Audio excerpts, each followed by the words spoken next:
ನಮಸ್ಕಾರ. ಮುಖ್ಯಾಂಶಗಳು. ಸರ್ಕಾರಗಳು ಪ್ರಮುಖ ನೀತಿ ನಿರ್ಧಾರಗಳಲ್ಲಿ ಮಾನವತಾವಾದ ತೋರಲಿ, ಒಗ್ಗೂಡಿ ಕಲಿಕೆ ಆವಿಷ್ಕಾರಕ್ಕೆ ಪ್ರಾಧಾನ್ಯತೆ, ಪ್ರಧಾನಿ ನರೇಂದ್ರ ಮೋದಿ. ನಾಳೆ ಭಾರತ ಅಂತಾರಾಷ್ಟ್ರೀಯ ವಿಜ್ಞಾನ ಉತ್ಸವ, ವಿಜ್ಞಾನ ತಂತ್ರಜ್ಞಾನಕ್ಕೆ ಉತ್ತೇಜನ, ವೈಜ್ಞಾನಿಕ ಮನೋಭಾವ ಬೆಳೆಸಲು ಒತ್ತು. ನಿರ್ದಿಷ್ಟ ರೋಗಗಳಿಂದ ಬಳಲುವವರು ಸೇರಿ ಆದ್ಯತೆಯ ಮೇರೆಗೆ 30 ಕೋಟಿ ಜನರಿಗೆ ಕೊರೋನಾ ಲಸಿಕೆ, ಡಾ Harshvardhan.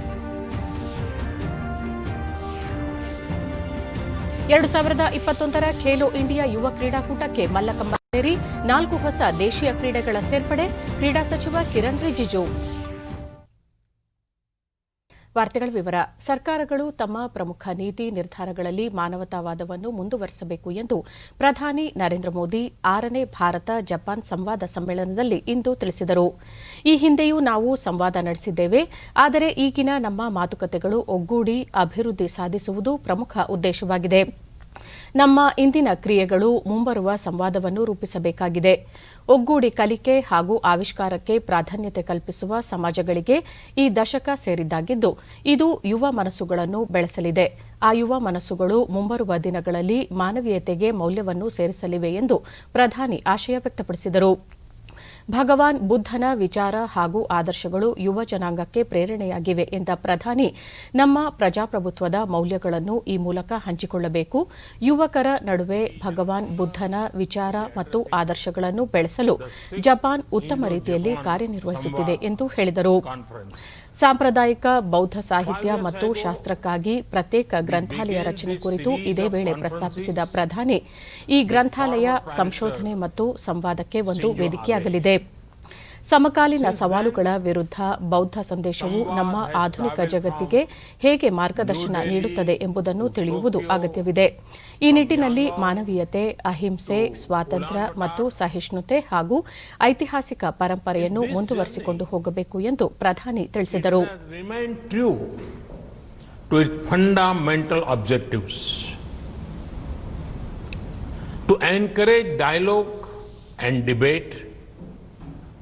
To highlight our shared values of democracy, humanism, ahimsa,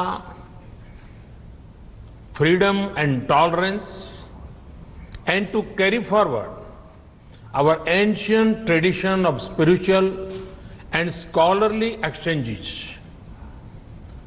I would like to thank the government of Japan for their constant support to Samvad. Friends, this forum has done great work to ensure, promote the ideas and ideals of Lord Buddha, especially among the youth. Historically, the light of Buddha's message spread out from India to many parts of the world. However, this light did not remain static. In each new place it reached, Buddhist thought continued to evolve further over the centuries.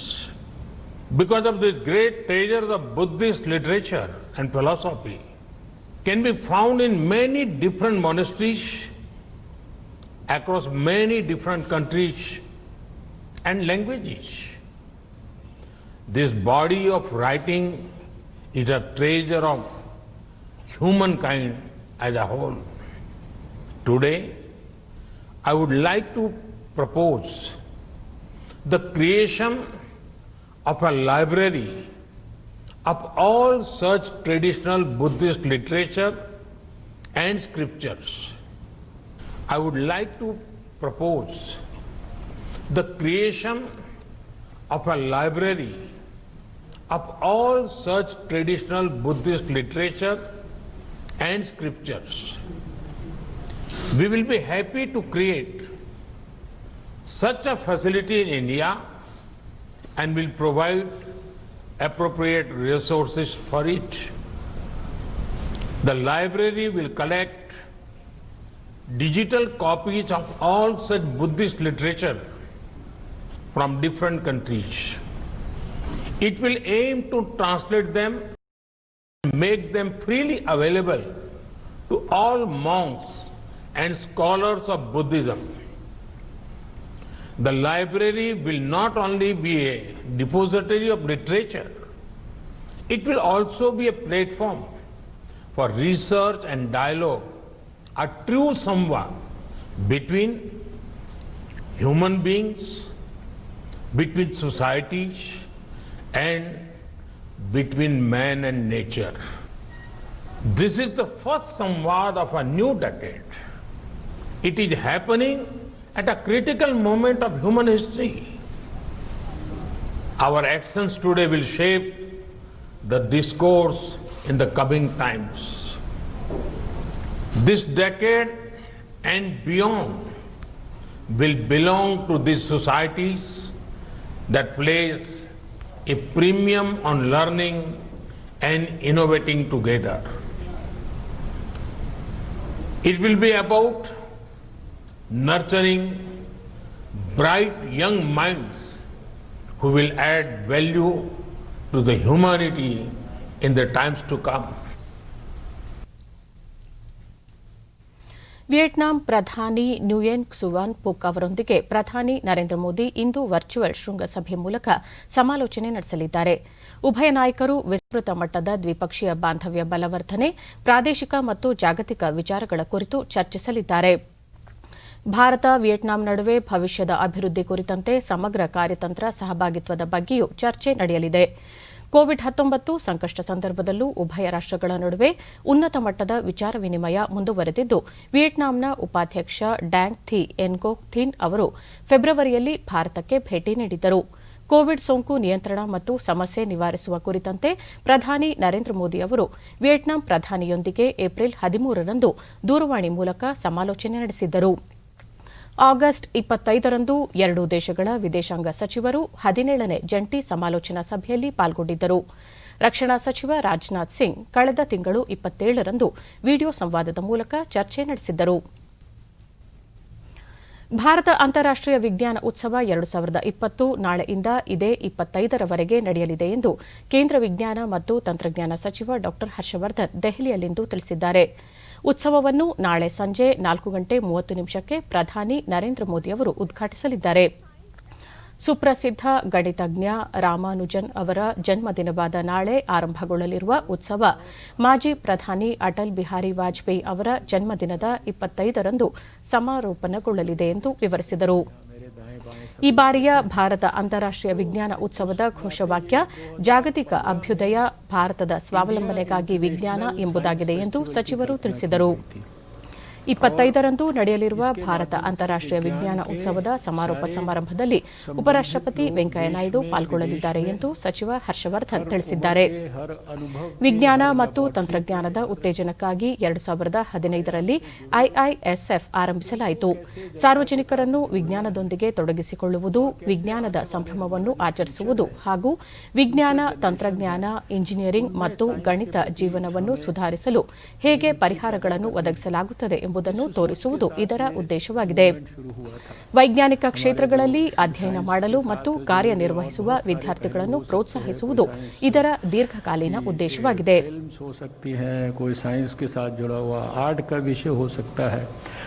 और जैसा आपने अभी आज भी देखा कि लगातार हम लोग साइंस के माध्यम से जो देश की जो मेजॉरिटी है, जो गांव में रहती है, रूरल एरियाज में रहती है, जो गांव का जो हमारा किसान है और एग्रीकल्चर के साथ जुड़ा हुआ जो हमारा पक्ष है, इसको हम कैसे साइंस के माध्यम से सुदृढ़ करें, ये प्रक्रिया भी धीरे धीरे करके हम लोगों ने शुरू की और इसको इस बार और ज़्यादा बड़ा बूस्ट जो है ये मिल रहा है. इस बार 2020 का जो वर्ष है, ये जहाँ एक तरफ कोविड के कारण ये हम सब के लिए, हम सब पूरा 1 वर्ष इस बात के साक्षी हैं जो कुछ सब ने, तो ये कोई अतिशयोक्ति शायद नहीं होगी.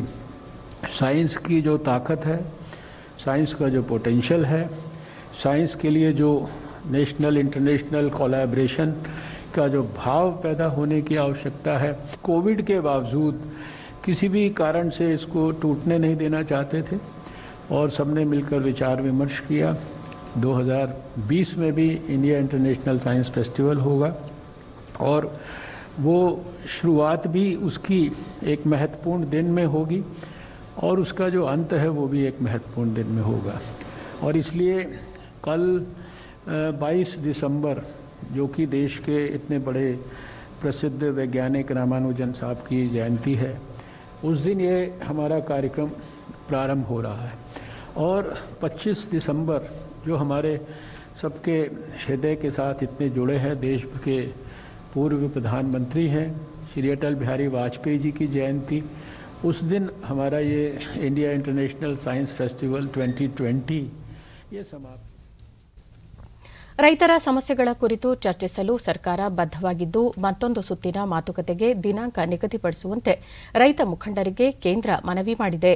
ಈ ಕುರಿತು ರೈತ ಸಂಘಟನೆಗಳಿಗೆ ಪತ್ರ ಬರೆದಿರುವ ಕೃಷಿ ಸಚಿವಾಲಯದ ಜಂಟಿ ಕಾರ್ಯದರ್ಶಿ ವಿವೇಕ್ ಅಗರ್ವಾಲ್ ತಮ್ಮ ಸಮಸ್ಯೆಗಳ ಕುರಿತಂತೆ ಮತ್ತೊಂದು ಸುತ್ತಿನ ಮಾತುಕತೆಗೆ ಆಗಮಿಸುವಂತೆ ಕೋರಿದ್ದಾರೆ. ಮುಕ್ತ ಮನಸ್ಸಿನೊಂದಿಗೆ ರೈತರ ಎಲ್ಲಾ ಸಮಸ್ಯೆಗಳಿಗೆ ಸೂಕ್ತ ಪರಿಹಾರ ಒದಗಿಸುವ ನಿಟ್ಟಿನಲ್ಲಿ ಕೇಂದ್ರ ಸರ್ಕಾರ ಸರ್ವ ಪ್ರಯತ್ನ ಮಾಡಲಿದೆ ಎಂದು ಹೇಳಿದ್ದಾರೆ. ರೈತರ ಸಮಸ್ಯೆಗಳ ಕುರಿತು ಚರ್ಚಿಸಲು ದೆಹಲಿಯ ವಿಜ್ಞಾನ ಭವನದಲ್ಲಿ ಮುಂದಿನ ಸಭೆ ನಡೆಸಲಾಗುವುದು ಎಂದು ವಿವೇಕ್ ಅಗರ್ವಾಲ್ ತಿಳಿಸಿದ್ದಾರೆ. ಈ ಮುನ್ನ ಸರ್ಕಾರದ ಪ್ರಸ್ತಾವನೆಯನ್ನು ರೈತ ನಾಯಕರುಗಳು ತಿರಸ್ಕರಿಸಿದ್ದರಿಂದ ರೈತರೊಂದಿಗೆ ನಡೆಯಬೇಕಿದ್ದ 6ನೇ ಸುತ್ತಿನ ಸಭೆ ರದ್ದುಗೊಂಡಿತ್ತು. ಇದೀಗ ಕೇಂದ್ರ ಸರ್ಕಾರ ಮತ್ತೊಮ್ಮೆ ಮಾತುಕತೆಗೆ ಮುಂದಾಗಿದ್ದು ಕನಿಷ್ಠ ಬೆಂಬಲ ಬೆಲೆ ಕುರಿತು ಲಿಖಿತ ಆಶ್ವಾಸನೆ ನೀಡಲು ಸಿದ್ದವಿರುವುದಾಗಿ ತಿಳಿಸಿದೆ. ಕೆಲ ರೈತರು 3 ಕೃಷಿ ಕಾಯ್ದೆಗಳನ್ನು ಸ್ವಾಗತಿಸಿದ್ದಾರೆ ಎಂದು ಕೇಂದ್ರ ಸಚಿವ ಜನರಲ್ ವಿಕೆ ಸಿಂಗ್ ತಿಳಿಸಿದ್ದಾರೆ. ತಮಿಳುನಾಡಿನ ತಂಜಾವೂರಿನಲ್ಲಿ ನಿನ್ನೆ ಅವರು ರೈತರೊಂದಿಗೆ ನಡೆಸಿದ ಸಂವಾದದಲ್ಲಿ ಕೃಷಿ ಕಾಯ್ದೆಗಳ ಕುರಿತು ಮಾಹಿತಿ ನೀಡಿದರು. ಕೃಷಿ ಕಾಯ್ದೆಗಳು ರೈತರ ಕಲ್ಯಾಣಕ್ಕೆ ಪೂರಕವಾಗಿದ್ದು ಎನ್ಡಿಎ ಸರ್ಕಾರ ಅನ್ನದಾತನ ಹಿತಾಸಕ್ತಿಗೆ ಸಂಪೂರ್ಣ ಬದ್ದವಾಗಿದೆ. ಕನಿಷ್ಠ ಬೆಂಬಲ ಬೆಲೆ ಎಂಎಸ್ಪಿ ಯೋಜನೆ ಮುಂದುವರಿಯಲಿದ್ದು ಅನೇಕ ರೈತರಿಗೆ ಇದರಿಂದ ಲಾಭವಾಗಲಿದೆ ಎಂದು ಹೇಳಿದರು. ರೈತರು ತಮ್ಮ ಉತ್ಪನ್ನಗಳನ್ನು ದೇಶದ ಯಾವುದೇ ಮಂಡಿಗಳಲ್ಲಿ ಮಾರಾಟ ಮಾಡಲು ಸ್ವತಂತ್ರರಾಗಿದ್ದಾರೆ ಎಂದ ಜನರಲ್ ವಿಕೆ ಸಿಂಗ್, ಪ್ರಸ್ತುತ ನಡೆಯುತ್ತಿರುವ ರೈತರ ಪ್ರತಿಭಟನೆ ಸಂಪೂರ್ಣ ರಾಜಕೀಯ ಪ್ರೇರಿತವಾಗಿದೆ ಎಂದು ಹೇಳಿದರು. ರಾಜ್ಯದ 30 ಜಿಲ್ಲೆಗಳಲ್ಲಿನ ಗ್ರಾಮ ಪಂಚಾಯಿತಿಗಳಿಗೆ 2 ಹಂತಗಳಲ್ಲಿ ಚುನಾವಣೆ ನಡೆಯಲಿದ್ದು ನಾಳೆ ಮೊದಲ ಹಂತಕ್ಕೆ ಮತದಾನ ನಡೆಯಲಿದೆ. ಕೊರೋನಾ ಸೋಂಕು ಹಿನ್ನೆಲೆಯಲ್ಲಿ ಅಗತ್ಯ ಮುನ್ನೆಚ್ಚರಿಕಾ ಕ್ರಮಗಳನ್ನು ಪಾಲಿಸಲಾಗುತ್ತಿದೆ.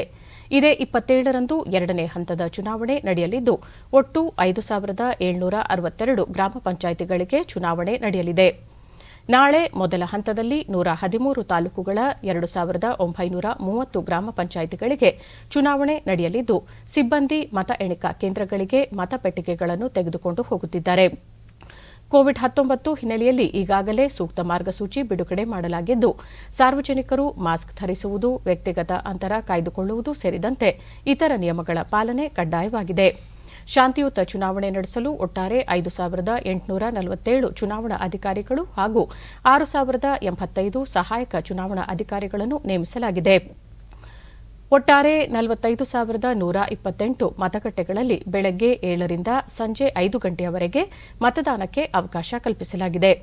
ಡಿಸೆಂಬರ್ 30ರಂದು ಎಲ್ಲಾ ತಾಲೂಕು ಕೇಂದ್ರಗಳಲ್ಲಿ ಮತ ಎಣಿಕೆ ಕಾರ್ಯ ನಡೆಯಲಿದ್ದು ಸಂಜೆ ಫಲಿತಾಂಶ ಪ್ರಕಟವಾಗಲಿದೆ.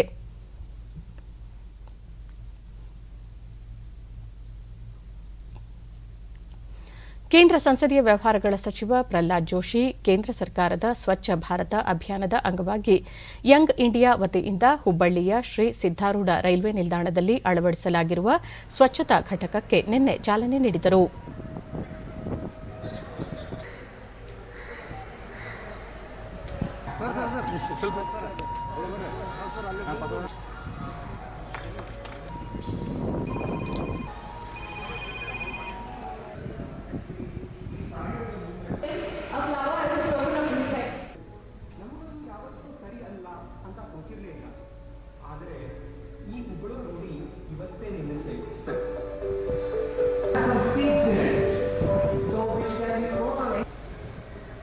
ಬಳಿಕ ಅವರು ಸಾರ್ವಜನಿಕರಲ್ಲಿ ಸ್ವಚ್ಛತೆಯ ಬಗ್ಗೆ ಮತ್ತಷ್ಟು ಅರಿವು ಮೂಡಿಸುವ ನಿಟ್ಟಿನಲ್ಲಿ ಯಂಗ್ ಇಂಡಿಯಾ ಕಾರ್ಯಪ್ರವೃತ್ತವಾಗಿದೆ. ಸಾರ್ವಜನಿಕರು ಸ್ವಚ್ಛತೆಯನ್ನು ಕಾಪಾಡಲು ರೈಲ್ವೆ ನಿಲ್ದಾಣಗಳಲ್ಲಿ ಅಳವಡಿಸಲಾಗಿರುವ ಸ್ವಚ್ಛತಾ ಘಟಕಗಳನ್ನು ಬಳಸಬೇಕು. ಇದರಿಂದ ಸ್ವಚ್ಛತೆ ಕಾಪಾಡಿದಂತಾಗುತ್ತದೆ. ಜೊತೆಗೆ ಈ ಹೂಗಳನ್ನು ಸಾವಯವ ಗೊಬ್ಬರವಾಗಿ ಪರಿವರ್ತಿಸಲಾಗುತ್ತದೆ ಎಂದು ವಿವರಿಸಿದರು. ಪ್ರಕೃತಿ ಅದು, ಅದನ್ನ ನೋಡಿ ಉಗುಳುವ ಡಬ್ಬಿಯಲ್ಲಿ ಹೋಗಿ ಅದನ್ನು ಎಲ್ಲಿ ಬೇಕಾದಲ್ಲಿ ಉಗುಳುವುದು ಅದು ವಿಕೃತಿ. ಅದು ಎಲ್ಲಿ ಉಗುಳುವ ಡಬ್ಬಿ ಎಲ್ಲಿದ ಅಲ್ಲಿ ಹೋಗಿ ಉಳುವುದು ಅದು ಸಂಸ್ಕೃತಿ. ಅದು ಈ ಪ್ರಕೃತಿ, ವಿಕೃತಿ ಮತ್ತು ಸಂಸ್ಕೃತಿಯಲ್ಲಿನ ವ್ಯತ್ಯಾಸವನ್ನು ನಾವು ಶುಡ್ ಟ್ರೈ ಟು ಅಂಡರ್ಸ್ಟ್ಯಾಂಡ್. ಪ್ರಕೃತಿ ಉಗುಳುವುದು ಸಹಜವಾದಂಥ ಪ್ರಕೃತಿ, ಎಲ್ಲಿ ಬೇಕಾದಲ್ಲಿ ಉಗುಳುವುದು ವಿಕೃತಿ, ಎಲ್ಲಿ ಉಗುಳಬೇಕು ಅಲ್ಲೇ ಹೋಗಿ ಉಗುಳೋದು ಸಂಸ್ಕೃತಿ. ಅದು ಈ ಸಂಸ್ಕೃತಿಯನ್ನು ನಾವು ಕಲಿತಾಗ ನಾವಂತೂ ವಿಶೇಷವಾಗಿ ತಂಬಾಕು ಗುಟ್ಕಾ ತಿನ್ನೋರು ನಾವು ನಮ್ಮ ಆರೋಗ್ಯ ಹಾಳು ಮಾಡ್ತೀವಿ. At least you don't have right to spoil the health of others. ಇದನ್ನು ಗಮನದಲ್ಲಿ ಇಟ್ಟುಕೊಂಡು ನಾವು ಕೆಲಸ ಮಾಡೋಣ ಅಂತ. ಉಳಿದಂತೆ railway, I am really thankful to South Western Railway. The world's longest platform will be constructed, and they are doing extremely good job in this. ನೈಋತ್ಯ railway ವಲಯದ ಪ್ರಧಾನ ವ್ಯವಸ್ಥಾಪಕ ಅಜಯ್ ಸಿಂಗ್, ಯಂಗ್ ಇಂಡಿಯಾ ಸಂಘಟನೆಯ ಈ ಉಪಕ್ರಮದಿಂದ ರೈಲ್ವೆ ನಿಲ್ದಾಣದಲ್ಲಿ ಇನ್ನಷ್ಟು ಶುಚಿತ್ವ ಕಂಡುಬರಲಿದೆ ಎಂದರು.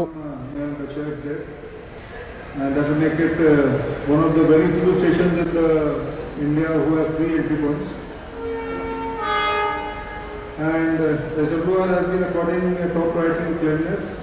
It is an important flagship project of the Prime Minister, Swachh Bharat. Against that, we hold twice weekly 1-hour programs to clean our colonies and platforms and general public areas. It is a huge success on Southwestern Railway.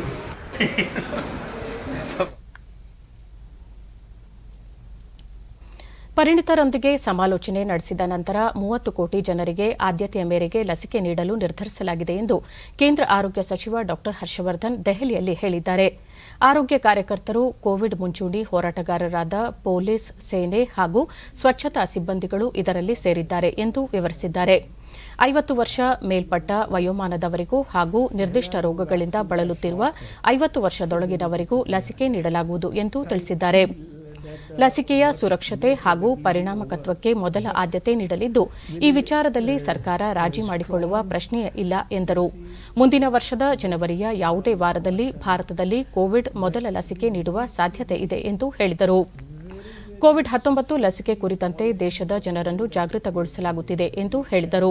ಪ್ರತಿಯೊಬ್ಬರಿಗೂ ಲಸಿಕೆ ದೊರೆಯುವ ನಿಟ್ಟಿನಲ್ಲಿ ಅಗತ್ಯ ಕ್ರಮ ಕೈಗೊಳ್ಳಲಾಗುತ್ತಿದೆ. ಲಸಿಕೆಯಿಂದ ಯಾವುದೇ ಅಡ್ಡ ಪರಿಣಾಮ ಉಂಟಾಗುವುದಿಲ್ಲ ಎಂಬ ಬಗ್ಗೆ ಜನರಲ್ಲಿ ತಿಳುವಳಿಕೆ ಮೂಡಿಸಲಾಗುತ್ತಿದೆ ಎಂದು ತಿಳಿಸಿದರು.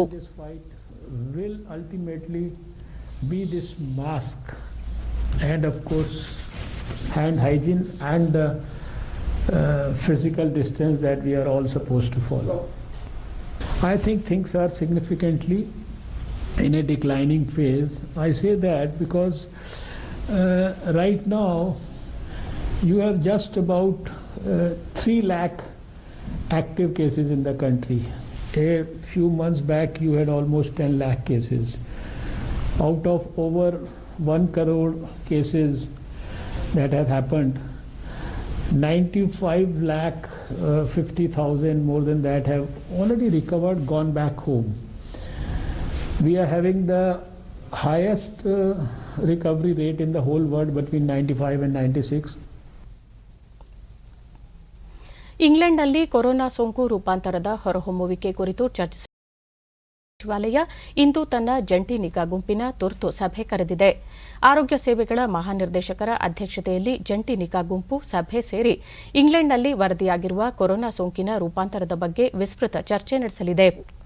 ಜಂಟಿ ನಿಗಾ ಗುಂಪಿನ ಸದಸ್ಯರು ಆಗಿರುವ WHOದ ಭಾರತದ ಪ್ರತಿನಿಧಿ ಡಾ ರೊಡ್ರಿಗೋ ಓಪ್ರಿನ್ ಸಭೆಯಲ್ಲಿ ಭಾಗವಹಿಸಲಿದ್ದಾರೆ.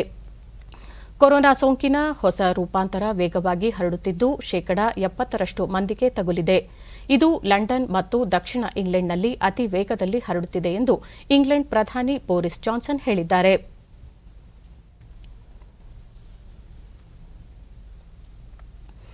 ದೇಶದಲ್ಲಿ ಗ್ರಾಹಕರಿಗೆ ವಿದ್ಯುತ್ ಪೂರೈಸುವ ಸಂಸ್ಥೆಗಳಿಗೆ ಶೀಘ್ರದಲ್ಲಿಯೇ ವಿವರವಾದ ಸೇವಾ ಮಾರ್ಗಸೂಚಿ ರೂಪಿಸಲಾಗುವುದು ಎಂದು ಕೇಂದ್ರ ಇಂಧನ ಸಚಿವ ಆರ್ಕೆ ಸಿಂಗ್ ಹೇಳಿದ್ದಾರೆ. ಗ್ರಾಹಕರ ಕುಂದುಕೊರತೆ ವ್ಯಕ್ತಪಡಿಸಲು ಕಾಲ್ ಸೆಂಟರ್ ವ್ಯವಸ್ಥೆ ಮಾಡಲಾಗಿದೆ.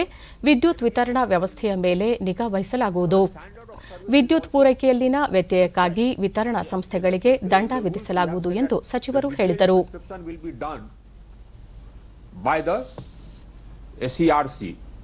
But once that detailed prescription is done, if it is violated, there will be penalties. And we'll make sure that these detailed standards are laid down. That's as far as the standards of service goes. The standards of service includes, interruptions and duration of supply. If you don't get 24/7, if you have excessive load shedding, that will invite penalties. Now, rights of prosumers, that is something else again, which was a problem. If you wanted to set up a rooftop, you did not know where to go. Separately we have provided for that in the new rooftop policy. And you wanted a connection, a net metering connection, you had to run and run and run. Now we are laying down timelines for that. So the rights of prosumers, because the future is prosumers, people who produce power through rooftop and also consume power, who are grid connected and who have rooftops. So these are also, this is what the Secretary was mentioning. ದೇಶದಲ್ಲಿ COVID-19 ಸೋಂಕು ಪ್ರಕರಣಗಳ ಸಂಖ್ಯೆಯಲ್ಲಿ ಗಣನೀಯ ಇಳಿಕೆ ಕಂಡುಬಂದಿದೆ.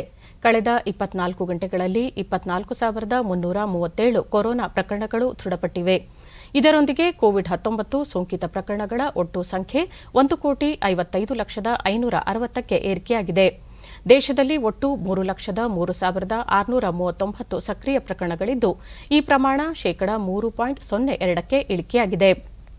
96,06,111 ಮಂದಿ ಗುಣಮುಖರಾಗಿದ್ದು, ಚೇತರಿಕೆಯ ದರ ಶೇಕಡಾ 95.53ರಲ್ಲಿದೆ. ದೇಶದಲ್ಲಿ ಈವರೆಗೆ 1,45,810 ಮಂದಿ ಸಾವನ್ನಪ್ಪಿದ್ದು, ಮರಣ ಪ್ರಮಾಣ ಶೇಕಡಾ 1.45ರಷ್ಟಿದೆ.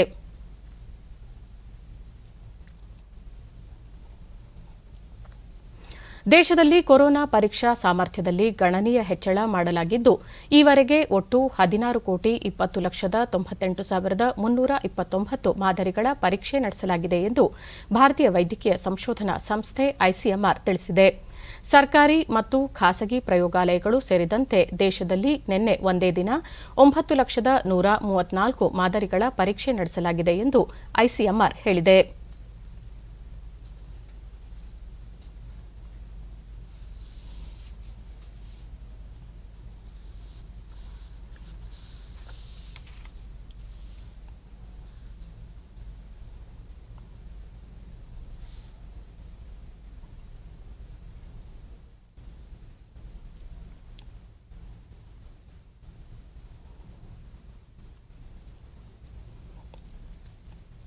ಖಗೋಳ ವಿಜ್ಞಾನದ ಅತ್ಯಂತ ವೈಶಿಷ್ಟ್ಯಪೂರ್ಣ ವಿದ್ಯಮಾನವೊಂದು ಇಂದು ಮೂಡಿಬರಲಿದೆ.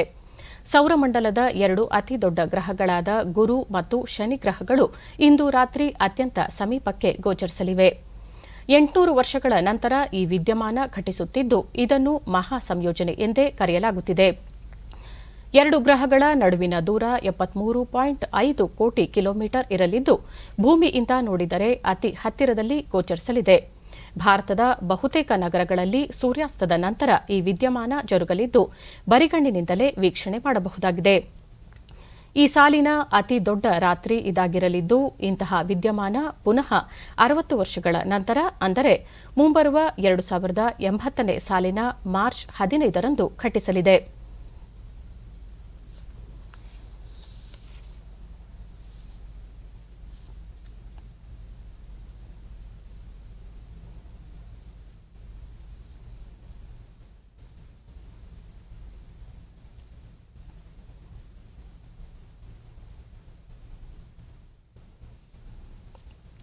ಪ್ರಸಕ್ತ ಮುಂಗಾರು ಮಾರುಕಟ್ಟೆಯ ಅವಧಿಯಲ್ಲಿ ಕೇಂದ್ರ ಸರ್ಕಾರ ತನ್ನ ಅಸ್ತಿತ್ವದಲ್ಲಿರುವ ಎಂಎಸ್ಪಿ ಯೋಜನೆಯಡಿ ರೈತರಿಂದ ಮುಂಗಾರು ಬೆಳೆಗಳ ಸಂಗ್ರಹವನ್ನು ಮುಂದುವರೆಸಿದೆ.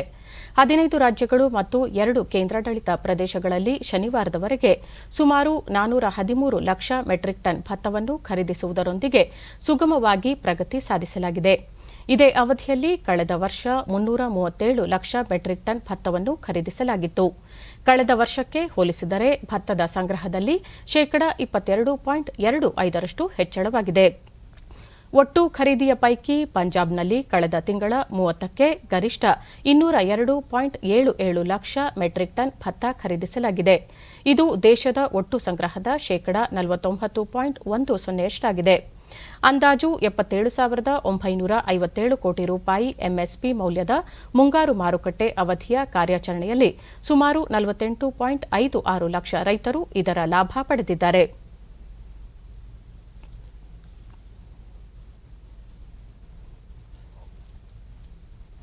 ಸೆನ್ಸೆಕ್ಸ್ ಮುಂಬೈ ಷೇರು ಮಾರುಕಟ್ಟೆಯ ಷೇರು ಸಂವೇದಿ ಸೂಚ್ಯಂಕ ಸೆನ್ಸೆಕ್ಸ್ ಆರಂಭಿಕ ವಹಿವಾಟಿನಲ್ಲಿ 202 ಅಂಕಗಳ ಇಳಿಕೆಯೊಂದಿಗೆ 46,758ರಲ್ಲಿತ್ತು.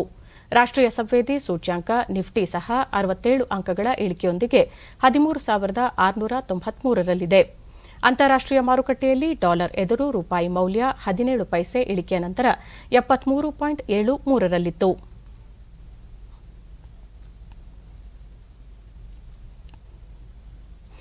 ಜರ್ಮನಿಯಲ್ಲಿ ನಡೆಯುತ್ತಿರುವ ಕೊಲೊನ್ ಬಾಕ್ಸಿಂಗ್ ವಿಶ್ವಕಪ್ನಲ್ಲಿ ಭಾರತೀಯ ಬಾಕ್ಸರ್ಗಳು 3 ಸ್ವರ್ಣ 2 ರಜತ ಮತ್ತು 4 ಕಂಚಿನ ಪದಕ ಜಯಿಸಿದ್ದಾರೆ.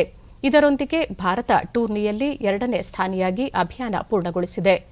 ಪುರುಷರ ವಿಭಾಗದಲ್ಲಿ ಅಮಿತ್ ಪಂಘಾಲ್ ಹಾಗೂ ಮಹಿಳೆಯರ ವಿಭಾಗದಲ್ಲಿ ಮನೀಳಾ ಮೌನ್ ಮತ್ತು ಸಿಮ್ರಜಿತ್ ಕೌರ್ ಸ್ವರ್ಣ ಪದಕ ಗೆದ್ದಿದ್ದಾರೆ. ಐಬಾ ಮಹಿಳಾ ವಿಶ್ವ ಬಾಕ್ಸಿಂಗ್ ಚಾಂಪಿಯನ್ಶಿಪ್ನ ಕಂಚಿನ ಪದಕ ವಿಜೇತೆ ಸಿಮ್ರಜಿತ್ ಕೌರ್ 60 ಕೆಜಿ ವಿಭಾಗದ ಫೈನಲ್ ಪಂದ್ಯದಲ್ಲಿ ಜರ್ಮನಿಯ ಮಾಯಾ ಕ್ಲೀನ್ಹಾನ್ಸ್ ವಿರುದ್ಧ ಜಯ ಗಳಿಸಿದರು. 57 ಕೆಜಿ ವಿಭಾಗದ ಫೈನಲ್ನಲ್ಲಿ ಮನೀಷಾ 3-2 ಅಂತರದಲ್ಲಿ 2 ಬಾರಿ ಐಬಾ ಮಹಿಳಾ ಯೂತ್ ವಿಶ್ವ ಚಾಂಪಿಯನ್ ಸಾಕ್ಷಿ ಚೌಧರಿ ಎದುರು ಜಯ ಸಾಧಿಸಿದರು. 2021ರ ಖೇಲೋ ಇಂಡಿಯಾ ಯೂತ್ ಗೇಮ್ಸ್ನಲ್ಲಿ 4 ದೇಶೀಯ ಕ್ರೀಡೆಗಳನ್ನು ಸೇರ್ಪಡೆಗೊಳಿಸಲು ಕ್ರೀಡಾ ಸಚಿವಾಲಯ ಅನುಮತಿ ನೀಡಿದೆ. ಮಲ್ಲಕಂಬ, ಗಟ್ಕಾ, ಕಳರಿಪಯಟ್ಟು ಮತ್ತು ತಾಂಗ್ ತಾ ಖೇಲೋ ಇಂಡಿಯಾ ಗೇಮ್ಸ್ಗೆ ಸೇರ್ಪಡೆಯಾಗಿರುವ ಹೊಸ ಕ್ರೀಡೆಗಳಾಗಿವೆ.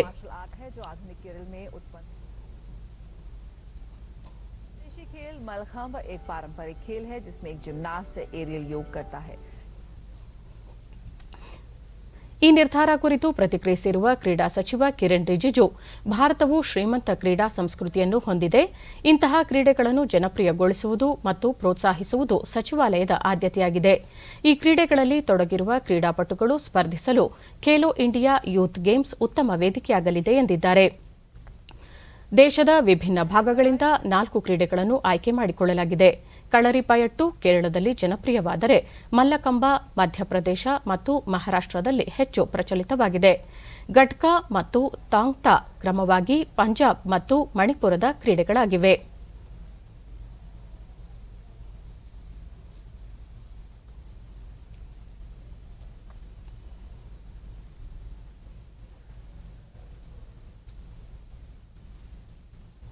ಕೊನೆಯಲ್ಲಿ ಮತ್ತೊಮ್ಮೆ ಮುಖ್ಯಾಂಶಗಳು. ಸರ್ಕಾರಗಳು ಪ್ರಮುಖ ನೀತಿ ನಿರ್ಧಾರಗಳಲ್ಲಿ ಮಾನವತಾವಾದ ತೋರಲಿ, ಒಗ್ಗೂಡಿ ಕಲಿಕೆ ಆವಿಷ್ಕಾರಕ್ಕೆ ಪ್ರಾಧಾನ್ಯತೆ, ಪ್ರಧಾನಿ ನರೇಂದ್ರ ಮೋದಿ. ನಾಳೆ ಭಾರತ ಅಂತಾರಾಷ್ಟ್ರೀಯ ವಿಜ್ಞಾನ ಉತ್ಸವ, ವಿಜ್ಞಾನ ತಂತ್ರಜ್ಞಾನಕ್ಕೆ ಉತ್ತೇಜನ, ವೈಜ್ಞಾನಿಕ ಮನೋಭಾವ ಬೆಳೆಸಲು ಒತ್ತು.